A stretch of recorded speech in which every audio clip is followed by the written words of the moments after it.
Hey guys, it's Rachel here, and today I want to talk to you about what you can do every single day in your garden as you're walking through to make sure that you're keeping your plants healthy. So I actually don't see a lot of gardeners talking about what their daily garden walks look like.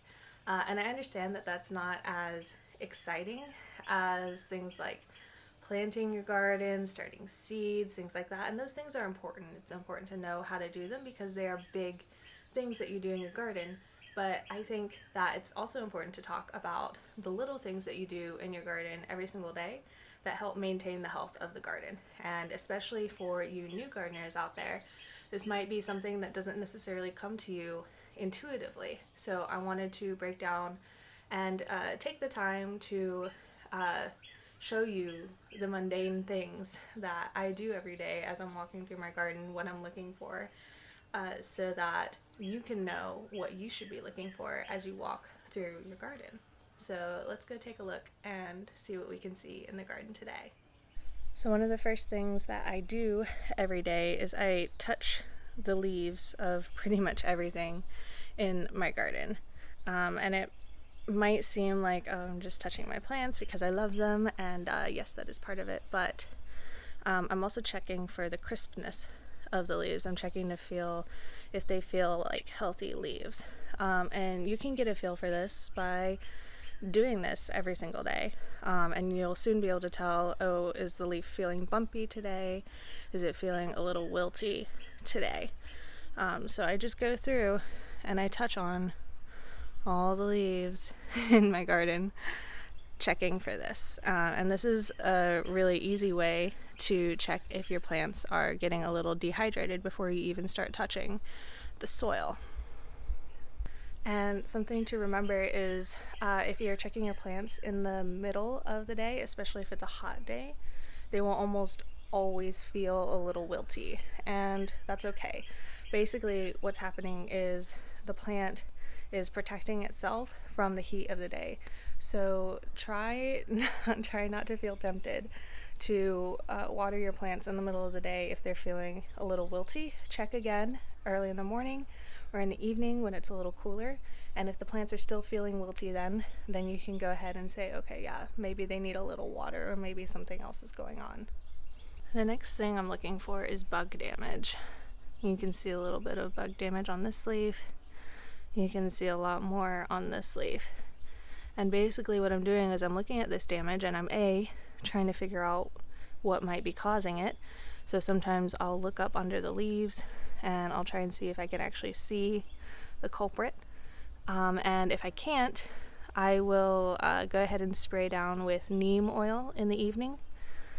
And when I'm checking this, I'm not just looking for the damage. I'm looking to see if there's more damage.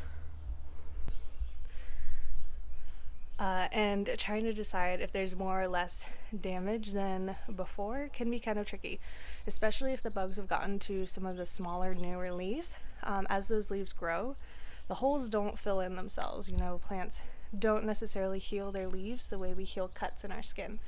And so as the leaf grows, sometimes that hole appears to be getting bigger, but it's just the leaf growing and still having that hole. So that's something to keep track of if you're really worried that a bug is continuing to come back to the same leaf. Maybe take a picture of it, and the next time you come out and look, go ahead and compare so that you can tell for sure whether or not the leaf's just getting bigger, making the holes appear bigger, or if the bug is actually coming back to that plant. So of course something else I'm doing as I'm coming through looking at my garden is I'm looking for weeds. And I think I've found one here. And basically just as I see them, I go ahead and pull them out. And I'm not just looking for weeds in the bed, I'm looking for the weeds around the bed. And you can see sometimes they probably spill over quite a bit, and a lot of them like to grow up under this board here. So I'm just checking in, making sure that these aren't getting overgrown so that they will start competing with my plants for the nutrients that are actually in this soil here. Alright, so two more things to look for.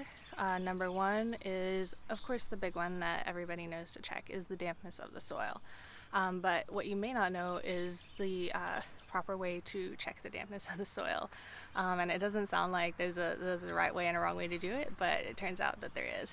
If you're just going to touch the top of the dirt and feel whether or not you think it's dry, then you are doing it wrong. I'm sorry to tell you. The best way to check whether or not your soil has enough moisture is by sticking your finger down into the soil. I usually stick it down all the way up to this knuckle, and I'm trying to feel for moisture lower down in the soil because that's where the roots of your plants are. And if it's still damp down at that level, then you can feel good, like, yes, my plants have enough water, and the roots of the plant probably go much deeper than that depending on how big the plant is. So usually at that point you don't have to worry. But if you can get all the way in to that big knuckle on your finger and still feel like the soil is bone dry, then definitely you will need to water. However, if it is the middle of a very hot day, don't go ahead and water. Go ahead and wait until the end of the day to water. And that's some really common gardening advice that you hear probably everywhere, but I really do stand by it. I think that it really helps, especially in terms of the water on the leaves. I've seen with my own eyes sun scald happening to my leaves, so definitely wait until there's only a little bit of sun, either again in the morning or in the evening. And then, so the last thing that I check every time I come out to my garden is I am checking for new growth on all of the leaves. Sometimes when you're really excited about your garden, it can feel like every time you come out and look at it, it's not growing at all. Especially once the plants start to get a little bigger, past that seedling stage, it's hard to see them growing every single day. So something I look for is the new growth on all of my plants. And this just isn't for, oh yes, like my plants are growing, but this is a really good sign that the plants are healthy. Especially if you are worried like something happened to your plant and you're trying to see if it's recovering, the best thing you can do is see if it's trying to push out new growth. And let me show you what I'm talking about here. So let's look, for example, at this onion right here. Now he is a very small onion compared to all of the other onions around, and I might look at it and wonder, oh, is this plant dying? Like, what's going on with it? But I can see right here at the base this new little leaf starting to come up. I don't know if y'all can see that. It's right here. This new little leaf coming up tells me that this plant, while it's not doing the best compared to its brothers and sisters over here, it is still growing and it's still trying to become an onion. And so I'm going to let it be, and I'm going to watch it, and maybe it won't get as big as some of the other onions, but I know that there's nothing fundamentally wrong with this plant as long as it's pushing out that new growth like that. Alright, so one more example of new growth that I was talking about that might be easier to see now that we're on the shaded porch. Oh, hello, Draco. So this plant, you can see this tomato plant looks really sad. And you can see the crispy leaves at the bottom. He actually was one of those plants that got sprayed by the weed killer. I talk about that in one of my previous videos. My apartment complex has somebody who comes through and sprays every year for weeds. And they thought they were being helpful spraying around my greenhouse, but they actually got some of the plants on the bottom shelf. And so a lot of people might look at this plant and say that this is a dying plant, and it's definitely not a plant that's doing well. It's not a healthy plant. But I think that this plant is ultimately going to be okay. And that's because A, I can touch on the stem and I can feel it's very crisp. It still feels like a healthy stem. And then right here at the top, if it'll stop wiggling, you can see it's pushing out that new growth right there at the top, these little bitty leaves up here. And so that tells me that the plant is trying to recover.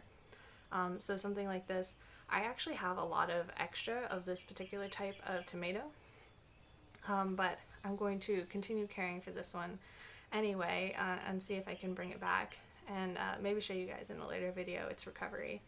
But the point of this particular plant is don't give up on a plant just because it looks really sad, because a lot of times things like this, they come back. Plants are really surprisingly resilient sometimes. So anyways, that's also part of what I was talking about in terms of looking for new growth on plants to see how they're doing. Right, so that was, I think, 5 different things that you can check on in your garden every single day to make sure that your garden is doing well. Check in on the health of your plants, and also give yourself an excuse to go stare at all of your plants, because I know, especially for me, and I feel like for a lot of gardeners, really sometimes we just want to stare at our plants. So you can feel good about that because you know that you can be checking for some stuff that is essential to their health. Oh baby, I want to say hi.